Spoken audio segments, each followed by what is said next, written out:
What's up, everyone? Thank you for joining us on another Oh, what's going Monday. on? Yeah, it's a Monday, right? Yikes! Coming up here on the holidays quickly in the new year. So yeah, thank you for taking some time out of your day and joining us. I have with me, as always, Trevor Blaze. Trevor, how's it going? What's up? It's going pretty well. Just I it's so funny. I thought about this morning. Like I look forward to my weekends because I'm gonna catch up on my rest Oh and yeah, sleep really good. yeah. And like and so I have like really good sleeps on Saturday morning and Sunday morning, and then Sunday I stay up way too late and I wake up like so groggy again on Monday. I'm like, what the hell was that for? Yeah, Now I'm back to square one. I feel like that's the Uh, story of my life is just like constantly trying to work in sleep somewhere. That's like yeah, it's a struggle, it man. really is. Not enough How about you? time. I'm doing good, doing pretty well, getting ready for some vacation. So yeah, Yeah, yeah, doing pretty good. Just trying to wrap up some things for the end of the year, right? Like it's the end of the year, you want to end the year with all your I's dotted and your T's crossed and figure out what 2021 has in store for you, both personally and like throughout your career and all that fun jazz. So a lot of thinking going on, a lot of prepping, a lot of getting myself motivated for what I have to do. But all in all, really good. No complaints. I mean, the only other complaint is that I'm trapped inside still, but that seems like that's going to come to an end soon as well. So it's just like, yay, all around. So yeah. yeah. I don't know. I don't know how soon. I'm still being cautiously optimistic about everything. I Yeah. assume you're referring to the shipments of the vaccine going out. Well, yeah, for sure. It will still be months before, Yeah. that it's distributed to a population at large, at least in the U.S. And yeah, so I think that yeah, cautiously optimistic, but there's a light at the end of the tunnel. Like there's a vaccine. It's been shown throughout clinical trials to work, and so like yeah, I'm looking forward to that. But yeah, as far as when I get it, not sure. Pixel Future, thank you for Yeah, the yeah. follow. Dove in here real quick, but yeah. Uh, Hey, and Scott, yeah. thank you for the compliment. Yeah, I agree. The layout is awesome. We got good camera quality now and Oh yeah. We're making moves. feeling good. Making moves, Scott. Just wait until the new year when Blades has like still waiting on that multi mount, which is such a shame. Like, ugh, this must be the worst. But it still looks so dope. I like this camera angle. I'm telling you, you got to do Yeah, it's all right. more gym moments where you just kind of look up at the camera. Like where he just like looks at the camera, like, can Yeah, you believe this? Yeah. yeah. Well, it's a new thing. I gotta get used to it. Yeah, for sure. It's like totally out of your line of sight, so it's like a real effort. I see some Mm. folks who have it at like drastic angles or like even behind them some, and I'm like, how do you do that? Like, and they'll even be like, "Hey, what's up?" And I'm like, Yeah. "Shoot!" Like I would never be able to do that. Uh, there's one of my favorite streamers. He's like a melee player, and he has like 3 or 4 different cameras in different locations, and Yeah, like some are like behind his monitor and stuff. And yeah, so, what his thing is like when he like destroys somebody in the game, yeah. he'll just like switch to one of the other cameras and like look behind his monitor at the camera. Like That's amazing. That's what I'm it's talking about. pretty amazing. Yeah, that's what Yeah. we're here for. So now I'm thinking maybe what you really need is not just a multi mount, but a whole other camera. So you too Yeah, can switch exactly. camera views and be like, maybe I need to do this. We're just slacking. Dude, I want to know what his setup looks like. For You know, serious. Yeah. I don't he's probably got some serious mounting going Yo, on. I don't even have enough. Yeah, we do. Yeah, the cutaway clip is where it's at. Yeah. I don't even have enough like ports. Like I would need like a whole nother USB hub to support more cameras, Yeah, and like I would need a bigger power strip. Like I'm at scale right now. Like I cannot add any more devices to my setup currently. yeah, same here. Yeah. Yeah. Yeah. Then my next thing on my list is I want to get one of those like vertical docks for your laptop that you just like put it in, because right now Mhm. it doesn't take up a ton of room, but it is laying on my desk, and as such, I mean, it is using up like I don't know, a good space, that It's a corner. laptop's worth of A space. Yeah. laptop's worth of space. You got it. So that's one thing I've been looking What at. I would recommend, Yeah, if you use the screen on your I laptop, don't. um, oh, you don't? Okay, then you're all good. Get the vertical one. Yeah. Yeah, if I was going to use the No, so- screen, I thought about doing that, but I would have to really adjust my layout, and I don't think I want that much adjustment going on. Like, because I got two 27-inch monitors. Like, where do you even put the Oh, laptop? okay. Yeah. Forget. Yeah, Yeah. yeah. I could go wider with them, but then I'm like this, like, all the time, you know? Yeah, I don't like that. It's not my jam. I'm more of like a blueberry or raspberry. Yeah, 227s. Yeah. I got. Don't. Yeah. I like this setup though. This is like the ideal setup for me, the 227s. I had one 34-inch in my laptop monitor, and it was just weird. I had not enough space on one monitor and too much on the other. And I just kept finding myself in situations where like I would need to crop off part of the monitor or try to fit something onto my laptop screen. I remember that. Yeah. And now I just share the screen. They're all like, 16:9 ratio. So it's just like so easy for screen sharing and streaming and stuff. So yeah, yo. It's been a long journey to get here. I think I'm pretty much done. Living the dream. Yeah, living the dream. I think I'm pretty much done. Although I'm starting to think I might need a freaking dedicated streaming computer. Oh wow.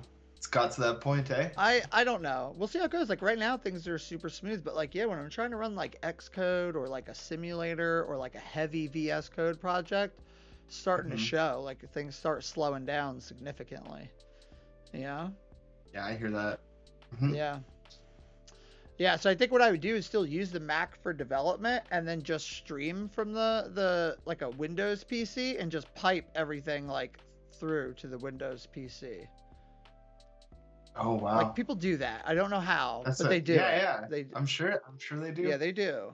But that's like a whole can of worms I am not ready to open right now. That's like a Q2 2021 type problem, you know? Yep. Yeah. All right. So with that, should we talk about some GraphQL stuff? What do you think?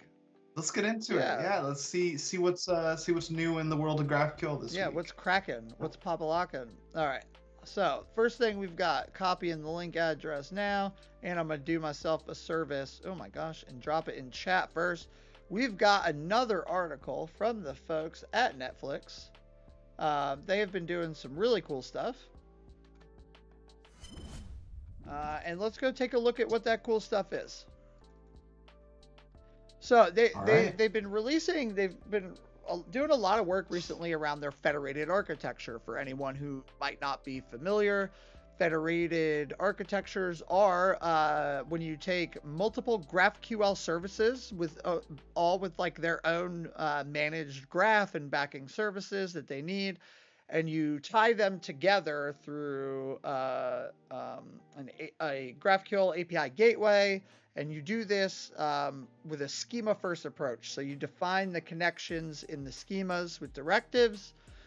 In the Apollo, the API gateway, you point it at those services, and then it will query plan for you and decide like how to run these queries across multiple GraphQL APIs. But the cool thing is at the end of the day, what's exposed is just a single graph to your downstream clients. So it's a really cool architecture that allows for some horizontal and vertical scaling where necessary in a large GraphQL or even a smaller GraphQL system while still providing a lot of flexibility and freedom. So that's kind of my 2-second or really 15-second elevator pitch on Federation. So now what this series is, they did a previous post actually in this QCon talk. So let me copy the link to this too.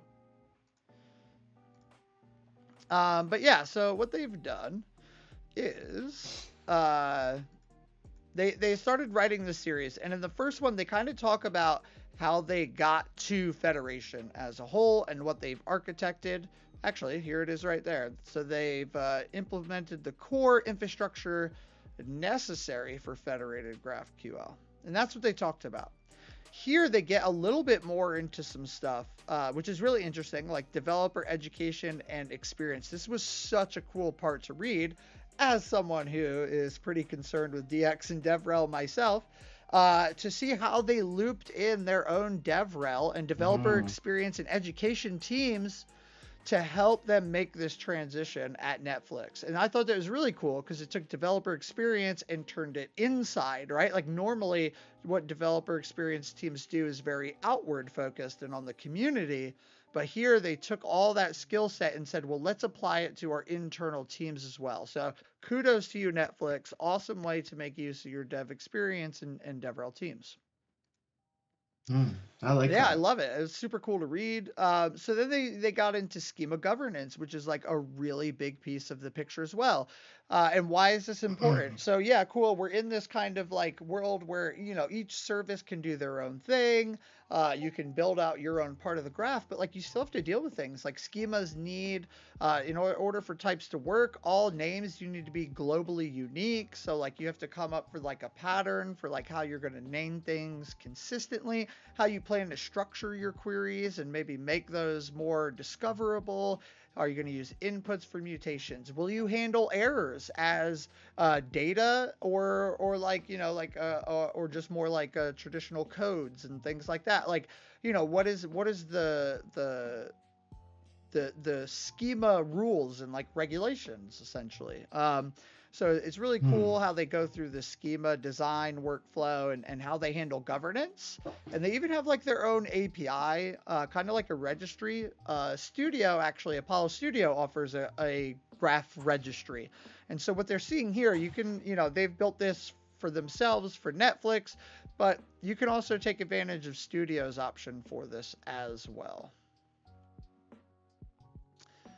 So if we also look a little bit further down, they go into my next favorite topic, which often gets overlooked when talking about GraphQL in general, which is observability. So API, like, right, like monitoring, API metrics and monitoring, super important. Need to know what's going on in your graph.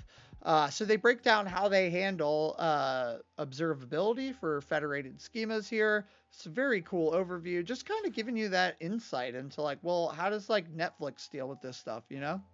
Look at this, look at this open tracing they got. This tracing is so good. And so this is the idea that this is all in like internal tools that they built.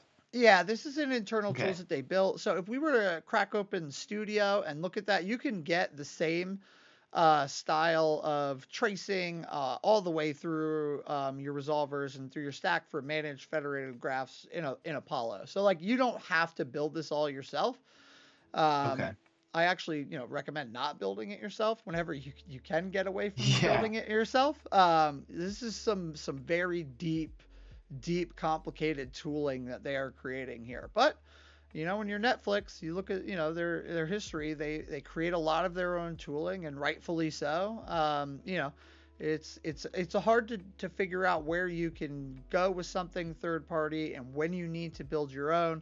My recommendation is always push the work off to somebody else, like a new thing you're going to have to maintain and understand and teach. Like if you can offload that work, do it whenever you can. Yeah, I mean, I would expand on that and just say like you always want to consider like playing to your own strengths. Yes. Like if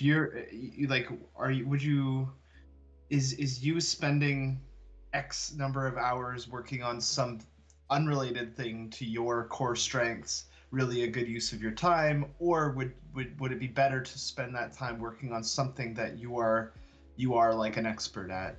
If you're a UI expert, you don't want to be spending 8 hours working on a back end. You want to pull in you know, somebody who is specialized at that. And on top of that, it comes down to like your enjoyment. Now those rules don't really apply for huge organizations like Netflix and Facebook and Google and stuff, where they have so many engineers, they can just be like, they can throw engineers at the problem, and they don't need to think about that as critically, I guess. I'm sure some thinking definitely goes down there, but but yeah, if you're starting out, boy, it's a big help to use the pre-baked solution a lot of the times. Absolutely. And just like again, to going back to your point about like having engineers on staff. Yeah, they have the engineers to, instead of using a tool that might cover 95% of, what they're really after, they can build the tool that covers their use case 100% of the way, easier to integrate with their own stuff. And I get it. Like, yeah, if you have the bandwidth, go for it. But I don't know, like in a lot of cases, I still find companies build things that they don't need to. Oh yeah. But but like we don't have the inside knowledge. We don't know how the decisions, were made here, or the reasons for it. They might have hit issues with Apollo. Maybe they tried Apollo and they hit an issue with it, something that they couldn't do that they needed to do. Yep. Who knows? Maybe they didn't even know Studio existed and they built Yeah. it. Like all of these are possible. Yeah, it's true. It's also funny that the app that they're using GraphQL on at Netflix is called Studio as well. Yeah. Yeah. It's hilarious. It's all yeah. Studio. It's all Studio all the way down. It's just Studios all the way down. Mm-hmm. I love it. Yeah, so the next thing they cover is securing your graph. I mean, I don't think we need to go too deep into how important that is, but it gets weird and wonky in a federated graph, and especially with different ownership and permission models, maybe even authentication methods. And they talk a lot about that in this post, which is like there's multiple authorization offerings within Netflix. Mm-hmm. And if certain services require different type of authorization and authentication, that could be, quite a challenging thing to build. But I really like how they did it and how they talk about it. They use like custom directive called secured to kind of handle most of that. And this looks like a link. So I'm going to go to this. All right. Oh, geez. Okay. So it's something within Spring. And I guess they've adopted this for GraphQL. So that's really cool. And so future of authorization, they're kind of trying to get to like an overarching system, kind of like we need a new protocol to organize the other 14 protocols, and then it's like we have 15 different protocols for. Yikes. Have you seen that XKCD comic? No. Yeah, it's like you know what? We have all these different protocols, like 14 different protocols. What we need is one protocol to kind of like organize it all and make it easier to use them. And then they're in a meeting later and it's like, we have 15 different protocols. What we really need is one protocol. It's one protocol. Yeah, I have seen that. Yeah. Yeah. I don't even know if it's protocol, but point goes across everything. Yeah, conventions. Yeah. It's like it's same thing. Exactly. It's evergreen. Yeah. Okay. So what else? So they're gonna kind of standardize on authorization. Makes sense. Architecting for failure. This is almost something you never hear folks talk about when they are doing this. So we just did a awesome panel at you found the comic, hell yes. This awesome panel at GraphQL Galaxy, which was last week, on GraphQL Durability. So like your site reliability stuff, like how to make sure, how to architect for failure, how to test your API and load test it, and how to just make sure that how to observe what's going on within your API, how to deal with sudden spikes in traffic, all those things that you need to deal with in a given like gateway or API experience. And so it's cool to see them talking about architecting for failure. Mm-hmm. I just love it. It's a really good post. They have a lot of closing thoughts on here. It gives a really good wrap up. If you're not following Tejas, he's been talking a lot about this. He's at Tejas26 on the Twitters. So definitely reach out. Sorry, Tejas26 on Twitch, whoever you are, you just got added. I don't think it matters, like, unless they're in the chat, though, right? It's just like. I think so. Yeah. I think it doesn't highlight them unless they're in there. Yeah, exactly. But yeah, so that is the first item on our list. We kind of went a little into depth about that article because I feel like they cover so many good things that it made sense to kind of go over it in a little bit of detail. Fantastic articles. The first one is definitely worth a read as well. If you're wanting to kind of understand, how they got to Federation in the first place.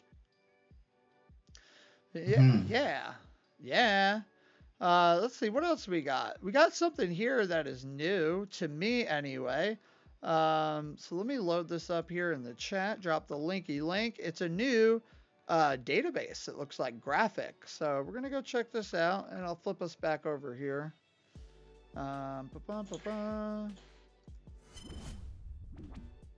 Yeah, so we've... Yeah, so I stumbled upon this Graphic, which is a graph database written in Go. I don't know much about it, but it looks pretty interesting. I found out about it from a Reddit post in the GraphQL subreddit, and just announcing that GraphicDB is in beta, and I don't know if there's any gophers in chat, but go for gophers. If so, maybe this is interesting to you, or maybe not. Either way, or maybe not. It's here, so deal with it. That's right. Yeah, I don't know. I don't know.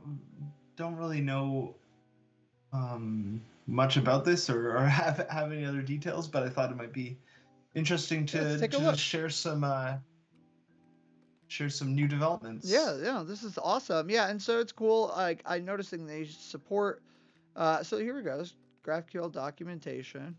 So yeah, so it would seem that well, this is just like you. Yeah, it looks like you query for your data using GraphQL. So we're starting to see an emergence of GraphQL, the query language being used outside of... Oh, what's up, Michael Graham? Yeah, actually, I'm sure you're very interested in this.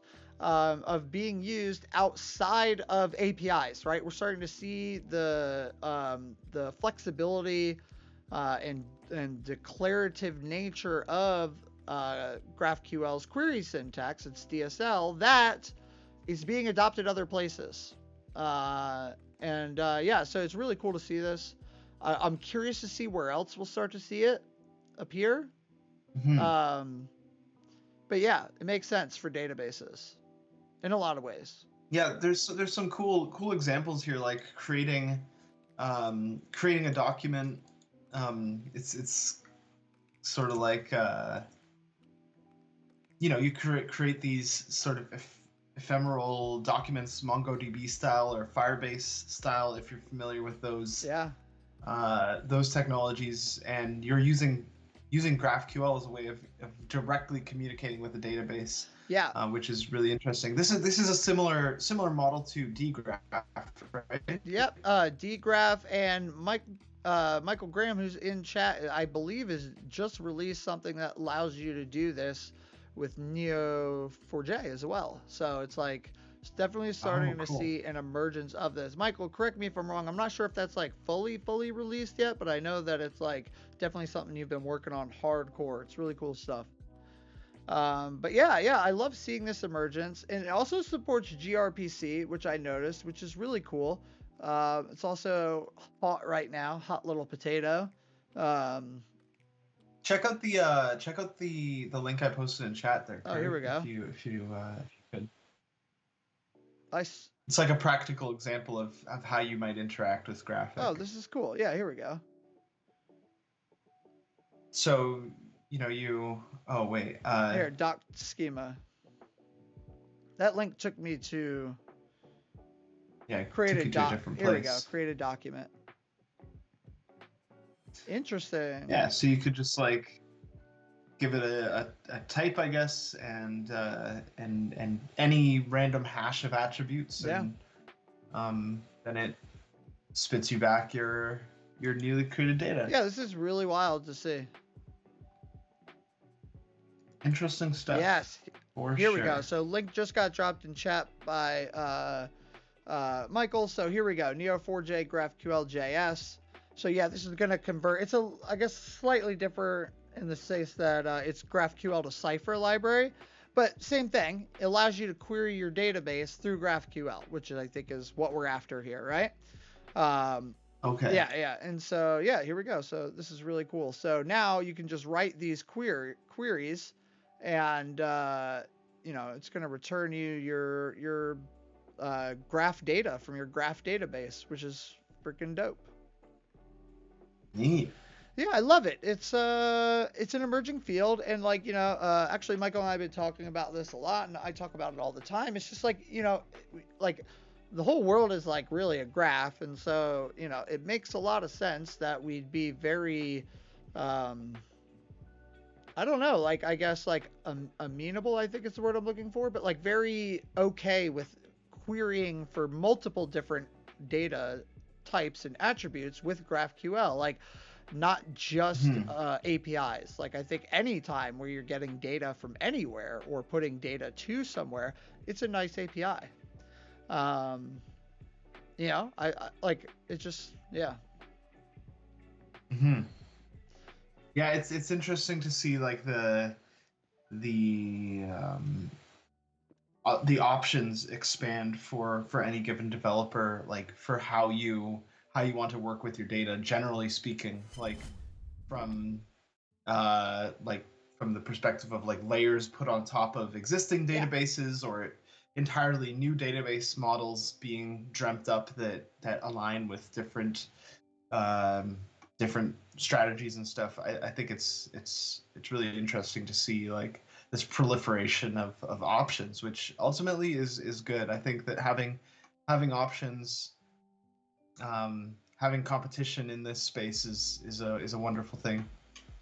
Yeah, it absolutely is. Yeah, and so Michael in chat was saying like to see GraphQL APIs from like wearables, headsets, fitness tech, like like anything. Like imagine, because you could tie all these graphs together, and it's just like that is it. That's what I'm after. I'm after everything having a graph, and then all of those graphs being composed. And if you have the right permissions, you should be able to traverse through this data. Like OneGraph is like an example of this, right? Like I would like to be able to, I don't know, correlate like data from a Neurosity headset, right?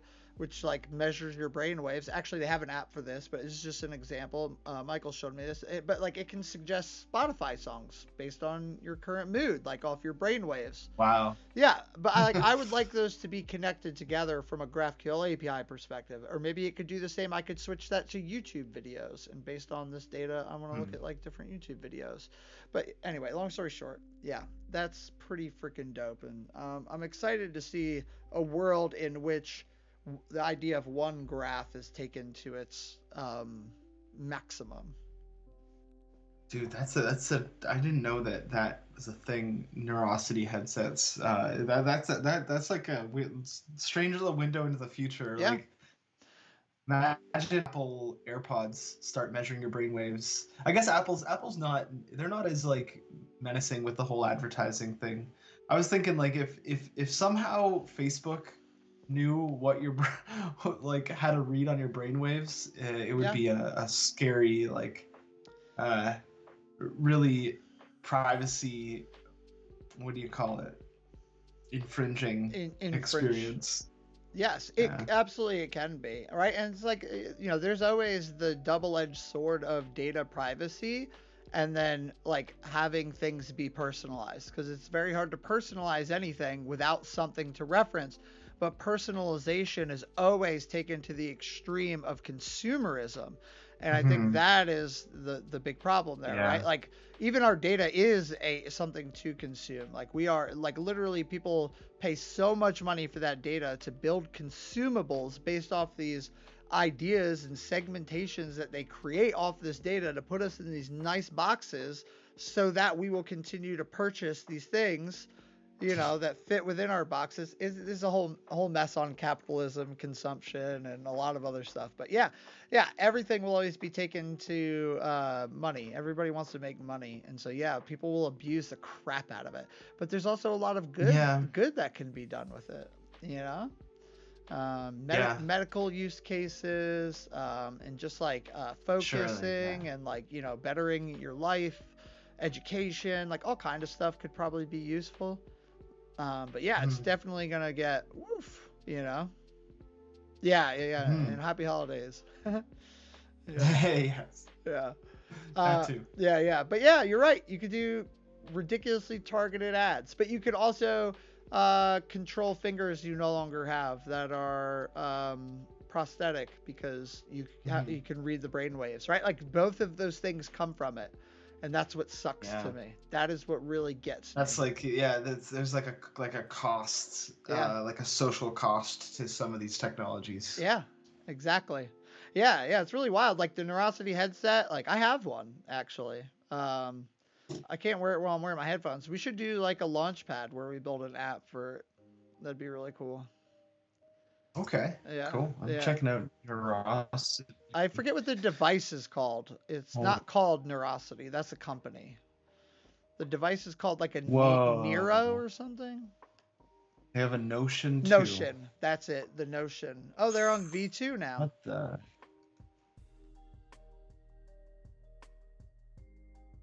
So what does it do exactly? It literally measures your brain waves, and it does two things. One is you can do things with the insights gained off of it, the data, and the other is it can, if you can train it. There's a model, a machine learning model that you can train. So when you think about something like flicking your finger up, you can convert that through a JavaScript API to an action.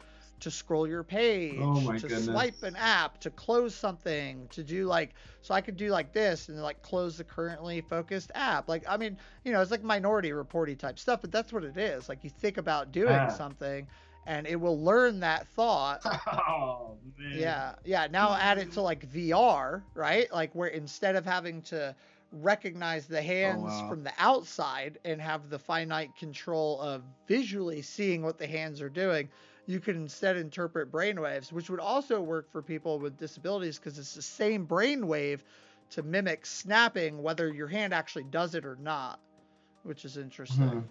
This is the same things firing off. Wow. Yeah, so it's really cool. Yeah, I love it. Right. Hey, Mr. Or MS Freak M. I don't want to. Yeah, so question in the chat about dev tools. So like broken as far as what, like, yes, V3 of dev tools is being worked on, but I need more specific to go off of than that. Yeah, there are definitely known issues that are being addressed, and there's a V3 coming hot around the corner. I think Hugh just tweeted about this, and Jen did not too long ago. So Jen Crichton is the one who is really spearheading this movement, and that is, oops, I'm not typing in chat. I thought I was.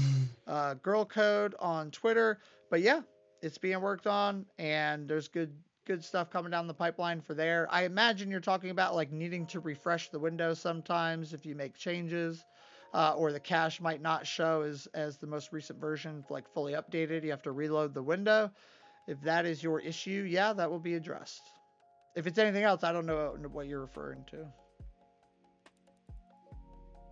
Yes, is not accurate. Yeah, I need to refresh. Yep. Yeah, that's being fixed. That is a known issue. We are aware and we are working on it. So yeah, stay tuned for V3, follow Girl Code, and you should be kept up to date.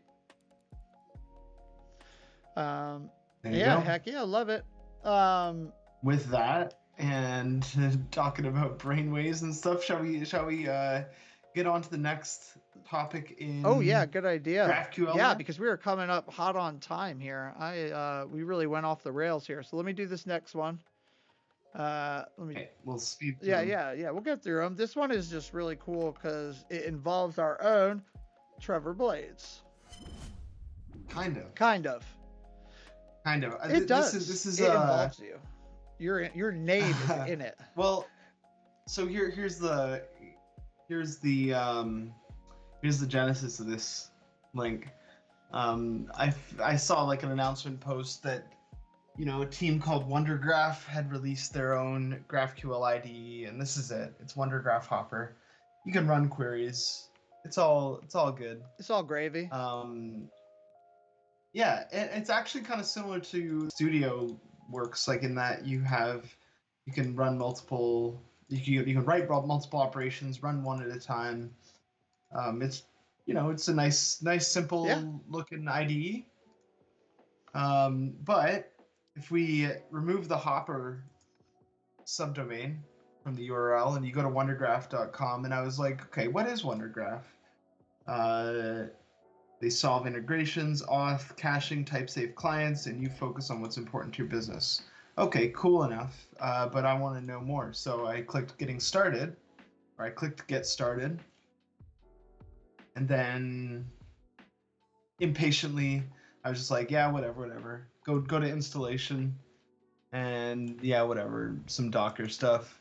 And then I went to data sources, and then And lo and behold, I was like, what the heck is going on? What do you mean create a source named Trevor Blades? Like, that's me. What?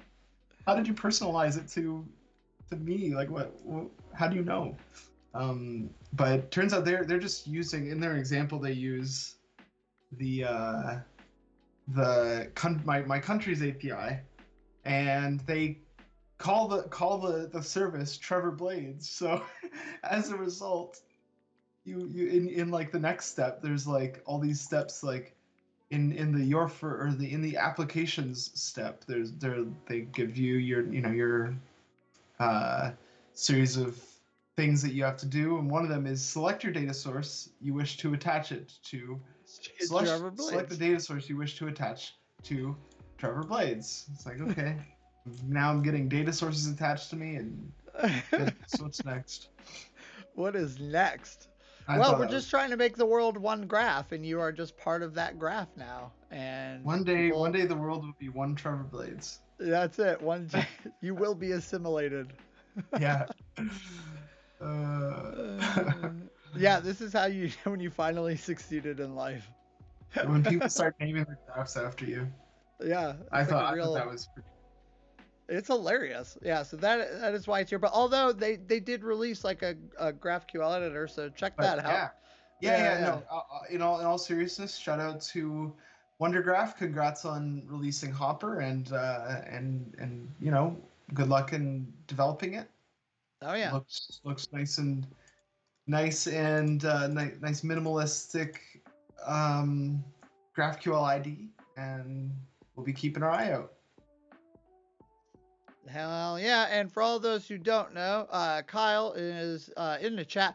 Kyle works at StockX and does a lot of stuff with GraphQL there across like Federation and just GraphQL in general. Very knowledgeable person, front end, back end stuff. So he's going to be streaming tonight some GraphQL stuff. So I feel like that qualifies for the show. Yeah. So he's going to be streaming every Monday at 7 p.m. Eastern. And yeah, so check him out.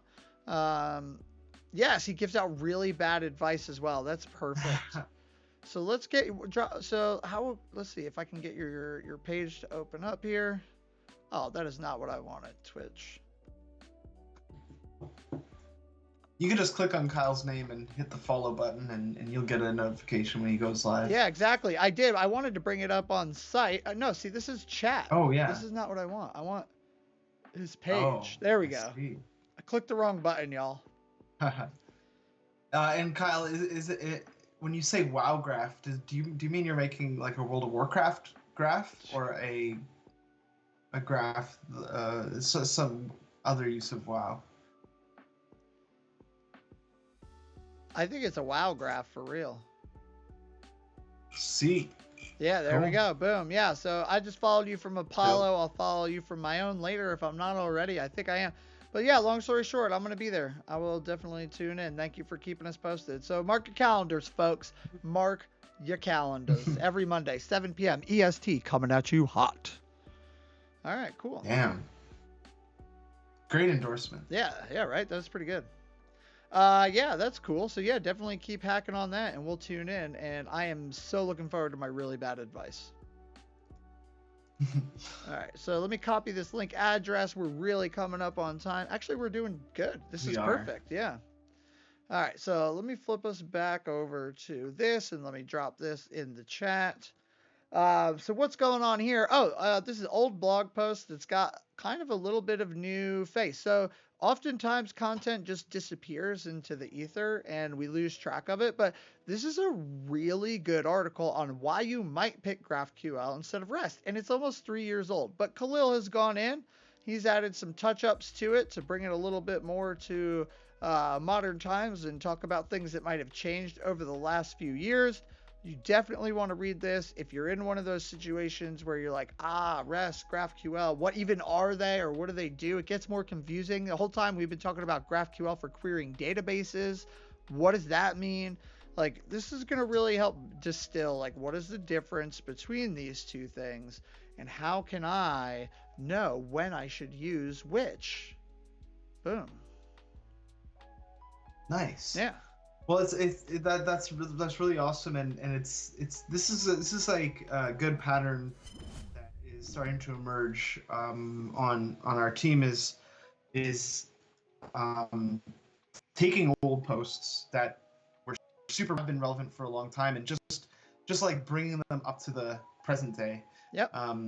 It's kind of like we're tending to our digital garden in a way, you know? Absolutely. Rather than sinking a ton of time and resources into writing new posts on the similar subjects, you can just take existing pieces of knowledge and just giving them a little bit of love, and now they're he's breathed new life into it, and I really like that. Yeah, I love it too, because like it's very useful information. And it's like interesting because we don't really talk a lot about like the observability features in Apollo Studio. But those are really great and valuable features for a lot of people. But there's been so much awesome stuff that's just been like released on top of it that it just gets looked at, like not through like a very critical lens anymore. And there's a lot of content there that I'll be working on refreshing as well, because the folks need to know that, not only is it super important to have observability in your API, but like what that entails and where you can get it. So yeah, so look forward to that. Mm-hmm. And I'm dropping another link in chat here just for everyone while we're speaking about new GraphQL IDEs. I want to talk about Apollo Studio's GraphQL IDE, Explore. So this is Explore has been around for folks using Studio since about like June-ish or July, since the summertime. Explore is, well, like we said, a GraphQL IDE. I'm trying to get down to a picture of it. Here we go. So it's a GraphQL IDE with a lot of features focused around, one, making your graph more explorable, and two, making your data more accessible. So it's definitely a lot of the features you'll see geared towards those two goals. But yeah, so taking this a step further, it was really at first being used for folks who already have graphs that are set up in like CI/CD. They've existed, they're managing their graph in the Apollo registry, so they have like a change log of their graph. They're able to track, everything that's going on with that. But the problem is that that's only part of like a graph's lifecycle. Like, really, I want to be able to explore and work with my graph, like from ideation to the point where it actually needs to be deployed somewhere. And we didn't have an answer for folks who were in that situation. Like, I just spin up a GraphQL API and I want to start interacting with it. What do I use? Well, you would use like Graphql or Playground, but we wanted to take a lot of these awesome features of Explore and make it available to folks in this stage. So that's how DevGraphs came to life.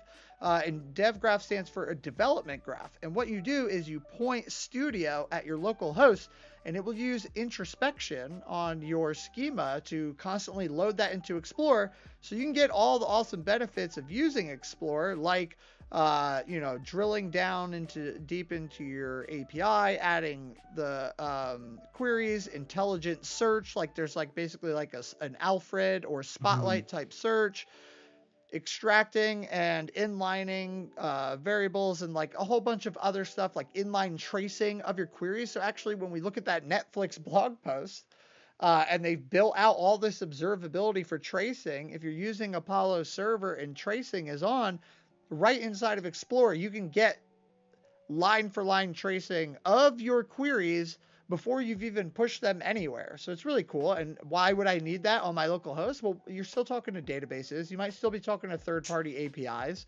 and you might need to know how long these responses are going to take even on your local development, right? Like, development server. You might identify places where you need cache. You might need to test authorization, right? Like, there's a whole bunch of reasons you would need this. So yeah, that's the spiel, yo. So go check it out. You can check that out either through this blog post or just go right to studio apollographql.com/dev, and that will get you to the same place. Also, another reason why you might like want to use Studio over, or rather like the Explorer over Playground or Graphql is subscriptions. If you're building a graph that uses subscriptions, you're not going to be able to test them with other tools. Explorer works with subscriptions right out of the box. You can just write a subscription query and you can see the status of the subscription get updated as new data becomes available. That's something when we were building Jamspan. Yeah, absolutely. It's a huge time saver. And honestly, talking about subscriptions, this is just something in general that's notoriously hard to debug. You can also use Explorer pointing at your production GraphQL server and monitor subscriptions and see what's going on with them in real time as well. So it's like I have an idea, this is a graph that is going to exist, to this is my graph that is running in production and I need deep insight and the ability to triage and debug this API quickly. Bam. Explorer's got you covered. Got it all. So, got it all, yeah. One-stop shop. Come and check it out. And with that, y'all, that's it. That's all we've got for today. If you got any last-minute things you want to drop in chat other than go follow Kyle and check out his stream tonight, then hit us with it. Otherwise, I think we're gonna get out of here, right? We're gonna hit the road. Boom. Let's do it.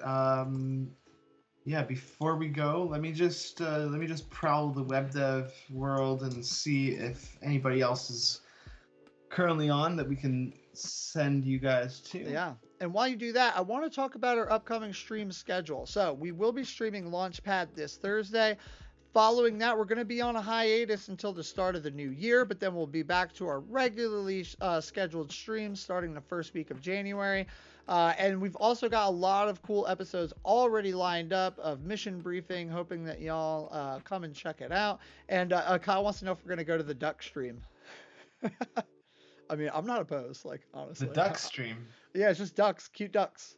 I think I found a fellow web developer working on an Electron JavaScript and Twitch API app. Oh yeah, cool. Yeah, let's do that. Seems right up our alley. So we'll. Yeah, but Dash Ducks. Maybe next time we'll do Dash Ducks. Yes. All right. Thanks for looking out, Kyle. Cool, yeah, and I guess we're good to go, right? With that, we're ready to hit the road. That is it. All right, guys. Cool. Take care. Yeah, take care. We'll see some of y'all Thursday, and if not, we'll see you in the new year, yo. All right. Peace out.